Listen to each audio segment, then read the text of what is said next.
High রে ভালোবাসা, হারাই গেলি তুই কবে, পাইলাম না তোর দেখা। তাই আমি আইজো একা। একটা মানুষের সবচেয়ে বড় অভাব কি জানেন? ভালোবাসার অভাব। এই অভাবটা সবাই পূরণ করতে পারে না। ভালোবাসা জিনিসটা সব জায়গায় আপনি পাবেন না। পকেট ভরা টাকা থাকলে তাহলে আপনি মানুষের ভালোবাসাটা পাবেন। আপনি যেই জায়গায় যান না কেন, যার কাছে যান না কেন, যেমন ধরেন আপনি একটা মাইয়াকে ভালোবাসতে যান, ওই জায়গায় লাগবে টাকা, গাড়ি বাড়ি, তাহলেই কিনা ওই মাইয়া ভালোবাসবে আপনাকে। আপনি কোনো আত্মীয়তার কাছে যান, ভালোবাসার কাছে টাকা পয়সা থাকতে হবে, না হলে ভাই আপনাকে কেউ ভালোবাসবে না। এটাই বাস্তব। দুনিয়াটা ভরে গেছে মানুষের টাকার রূপে। টাকায় দুনিয়া ভুলিয়ে ফেলেছে। টাকার কাছে আজকাল মানুষ বিক্রি হয়। টাকা দিয়ে সব করা যায়। মানুষ আপনাকে এমনিতে ভালোবাসবে না, আপনার যোগ্যতা দেখে ভালোবাসবে। টাকা না থাকলে কারো কাছে আপনি ভালোবাসা পাবেন না।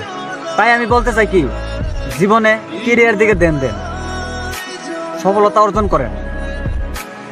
কে কি বলতাছে এটা দেখার বিষয় আপনার না। নিজের চিন্তা নিজে করেন। একটা কথা আছে না, যে কেউ যদি উপরে উঠবার চায় সবাই তাকে নিচে নামানোর চেষ্টা করে। এটাই বাস্তব।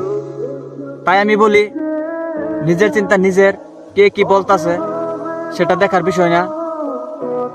জীবনে এগিয়ে যান, ক্যারিয়ারের দিকে দেন, সফলতা অর্জন করেন, টাকা পয়সা ইনকাম করেন, তাহলে আপনাকে সবাই ভালোবাসবে।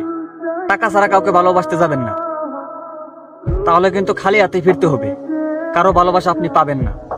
ভালোবাসা জিনিসটা হইল মন। একটা মন আরেকটা মন একসাথে হলেই সেটাকে বলে ভালোবাসা। কিন্তু বর্তমান দুনিয়ার ভালোবাসা একটু ভিন্ন হয়ে গেছে। আজকাল মনের ভালোবাসা থেকে দেহর ভালোবাসাটাই হয়ে গেছে গভীর। তাই আমি আপনাকে বলছি, মানুষকে যদি ভালোবাসেন তাহলে তার মনটা দেখে ভালোবাসবেন। আর মানুষ চিনা কিন্তু বড়ই কঠিন। এই ব্যস্ত দুনিয়ায় আপনি মানুষ চিনতে পারবেন না অত সহজে।